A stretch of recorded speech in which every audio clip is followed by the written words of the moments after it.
दोस्तों, अक्सर पति पत्नी के रिश्ते में प्यार के साथ तकरार भी होता है। लेकिन तकरार कभी कभी इतना ज़्यादा बढ़ जाता है कि दोनों एक दूसरे का चेहरा तक देखना पसंद नहीं करते। ऐसा ही एक मामला पति पत्नी के बीच में तकरार का है, जहां पर पति नाराज होकर पत्नी को सबक सिखाने के लिए कमाने चला जाता है। लेकिन कुछ दिन पत्नी को इंतजार था लौट के आने का। जब काफ़ी समय बीत जाता है, लगभग 10 साल, तब पत्नी बेआसरा हो गई कि पति शायद अब इस दुनिया में नहीं है। इसके बाद वह इकलौती बेटी की खुद जिम्मेदारी उठाकर परवरिश करती है और पढ़ा लिखाकर उसे सफल बना देती है। बेटी दरोगा बनने में कामयाब हो जाती है। इसके बाद एक दिन बेटी अपने माँ के साथ मेला देखने जाती है, लेकिन बीच रास्ते में एक नदी पड़ती है और नदी के उस पार जाने का साधन सिर्फ नाव था। माँ बेटी घाट के किनारे खड़ी होकर इंतजार करती हैं। जैसे ही नाव आता है, उसमें सवार हो जाती हैं।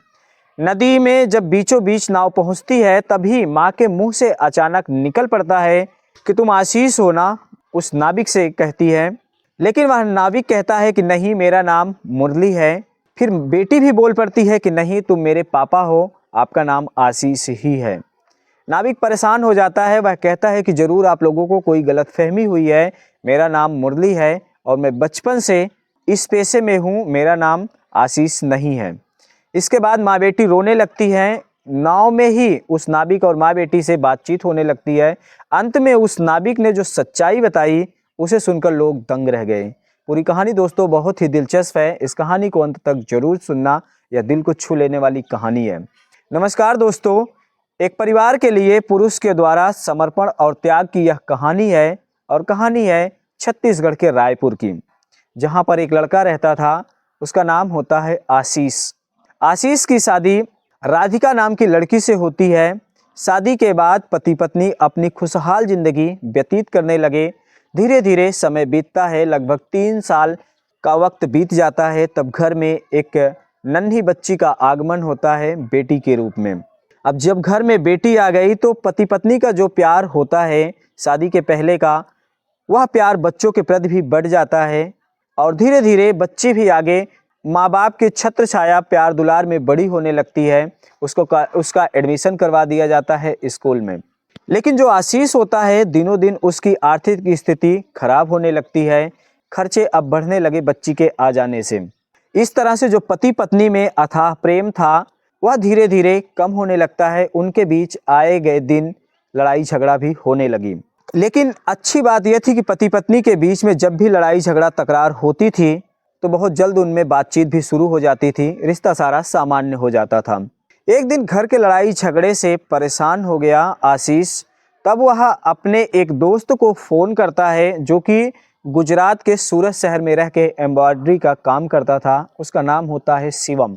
शिवम से अपनी दुख भरी कहानी बताता है आशीष, और कहता है कि मुझे भी रोज़गार वहाँ पर दिलवा दो, घर पे मैं बहुत परेशान हो गया हूँ। तब जो शिवम होता है, वह उसे आश्वासन देता है नौकरी दिलवाने का, और अपने कंपनी में बात करता है मालिक से। तो एक लेबर की ज़रूरत थी। इसके बाद दोस्तों शिवम अपने मित्र आशीष को गुजरात आने के लिए कहता है। फिर आशीष ट्रेन का बाकायदे टिकट बुक करवाता है। और संयोग से जिस दिन आशीष को जाना था शहर, उस दिन भी राधिका के साथ उसकी कहासुनी हो जाती है। और आशीष गुस्से में कह देता है राधिका से कि अब मैं जा रहा हूँ, मैं तुम्हारा मुँह नहीं देखना चाहता हूँ। पत्नी राधिका ने सोचा कि हम लोगों के बीच ऐसी तकरारें कहासुनी होती रहती थी, लेकिन सब सामान्य हो जाता था, फिर ऐसे हो जाएगा। लेकिन दोस्तों जिस ट्रेन से आशीष को जाना था, वही ट्रेन रास्ते में एक मालगाड़ी से टकरा जाती है। और उसमें कई लोगों के जान माल की नुकसान होती है। कुछ घायल होते हैं, कुछ मृत हो जाते हैं। अब ट्रेन के दुर्घटनाग्रस्त होने की खबर राधिका टीवी पर देख लेती है। वह बेहद परेशान हो जाती है। इसके बाद अपनी बेटी, जिसका नाम होता है अनीता, उसे लेकर चली जाती है उस घटना स्थल पर अपने पति को ढूंढने के लिए। लेकिन वह काफ़ी परेशान होती है। आशीष का कुछ पता नहीं चलता है। ना तो दुर्घटना में मारे गए लोगों के बीच में आशीष का कुछ पता होता है, ना तो जो घायल थे, अस्पताल पड़े थे, उनमें कुछ पता होता है।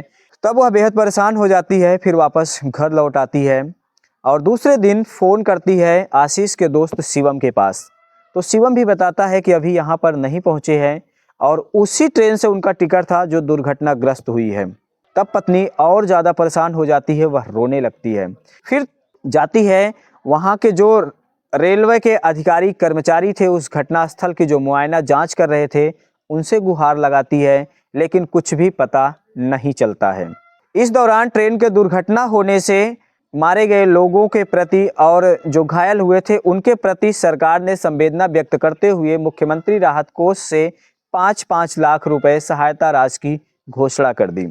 राधिका को जब अपना पति आशीष नहीं मिलता है तब वह रेलवे के अधिकारी कर्मचारियों से हाथ जोड़कर निवेदन करती है कि बेटी इकलौती है, पति का सहारा था, अब मैं बेटी की परवरिश कैसे करूंगी। मेरे पति जरूर इस ट्रेन में मारे गए हैं, मैं दावे के साथ कह सकती हूँ इसी ट्रेन से उनका टिकट था, लेकिन कुछ पता नहीं चल रहा है। प्लीज़ आप लोग जो भी सहायता राशि देना चाहते हैं मुझे दे दीजिए, उससे मुझे आर्थिक सहायता मिल जाएगी, मैं अपने बेटी की परवरिश कर लूँगी।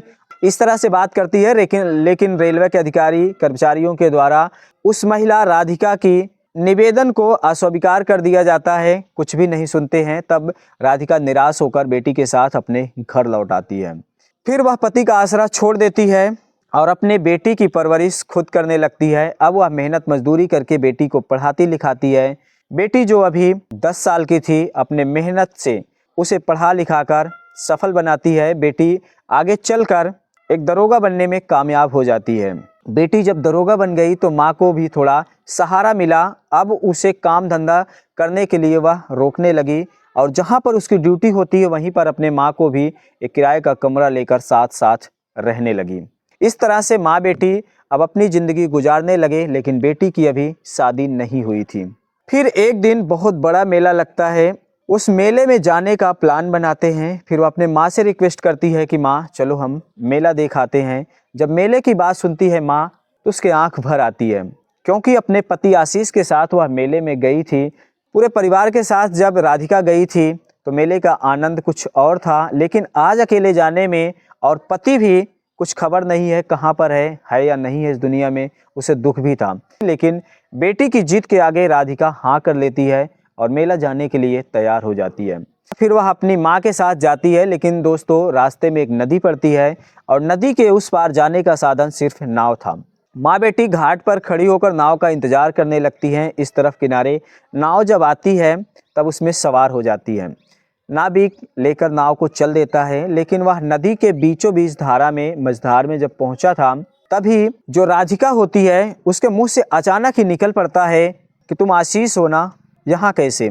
इतनी बात सुनती है तो जो बेटी होती है अनीता, दरोगा बन चुकी थी, वह भी चौंक जाती है और कहती है कि हाँ तुम मेरे पापा हो, आपका नाम आशीष ही है। नाविक कुछ समझ नहीं पाता है, वह कहता है कि जरूर आप लोगों को गलतफहमी हुई है। फिर वह हैरानी से कहता है कि नहीं, मेरा नाम आशीष नहीं है, बल्कि मैं तो मुरली हूँ और बचपन से मैं इस पेशे में हूँ। लेकिन माँ बेटी जिद करती रहती हैं कि नहीं, मैं पहचान रही हूँ, तुम मुझसे कुछ छिपा रहे हो, सच बताओ। लेकिन वह नाविक कुछ नहीं बताता है, बल्कि नाव पर ही उस नाविक और माँ बेटी से बातचीत होने लगती है। फिर अनीता कहती है कि देखो, मैं भले सिविल ड्रेस में हूँ, मैं सब इंस्पेक्टर हूँ, अगर मुझसे झूठ बोलोगे तो ठीक नहीं होगा, आपके बारे में सब कुछ पता लगा लेंगे, बाद में आपके लिए मुसीबत खड़ी हो जाएगी, इसलिए सच सच बताओ, तुम मेरे पापा हो, आपका नाम आशीष ही है ना। नाविक अपने सर नीचे कर लेता है और उसके मुंह से निकल जाता है कि हाँ बेटी, मैं आशीष ही हूँ।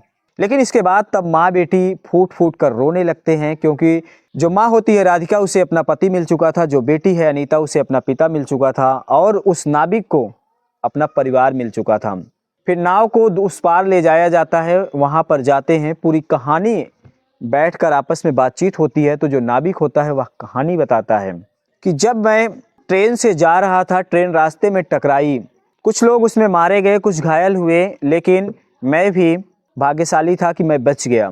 बचने के बाद फिर मैं अपने मित्र के पास भी नहीं गया, यह सोचकर कि जब मैंने देखा कि सरकार ने सहायता राशि देने की घोषणा कर रखी है तो मैंने सोचा कि तुमसे झगड़ा तो हुआ ही है, तुम्हें सबक सिखाने के लिए मैं घर पर भी नहीं जाऊंगा और कमाने भी नहीं जाऊंगा, जिससे तुम ये समझ सको कि मेरी मृत्यु हो गई है।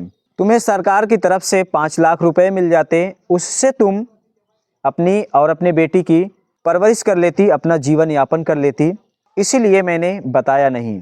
फिर पत्नी कहती है कि जो कुछ भी आपने सोचा वो सब गलत निकला, मुझे कोई भी सहायता राशि सरकार की तरफ से नहीं मिली, क्योंकि उन्होंने जो कुछ भी छानबीन किया उसमें आपका कुछ पता नहीं चला।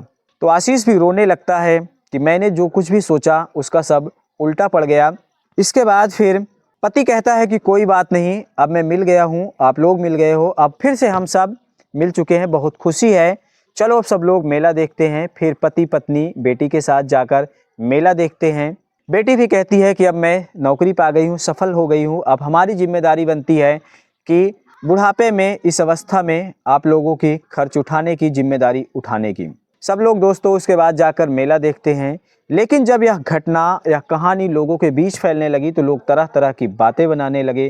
कुछ लोग उस पति का उपहास उड़ाने लगे कि वह पत्नी को धमकी देकर गया था, लेकिन चाल चली कि पति मुख्यमंत्री की तरफ से सहायता राशि दी जाने वाली पत्नी को मिल जाएगी, लेकिन कुछ नहीं मिला। तो कुछ लोग उस पुरुष आशीष के द्वारा परिवार के प्रति किए गए समर्पण की भी सराहना करने लगे। एक पुरुष ने अपने परिवार के लिए, पैसे के लिए, अपने वजूद को ही खत्म करने के लिए ठान लिया था।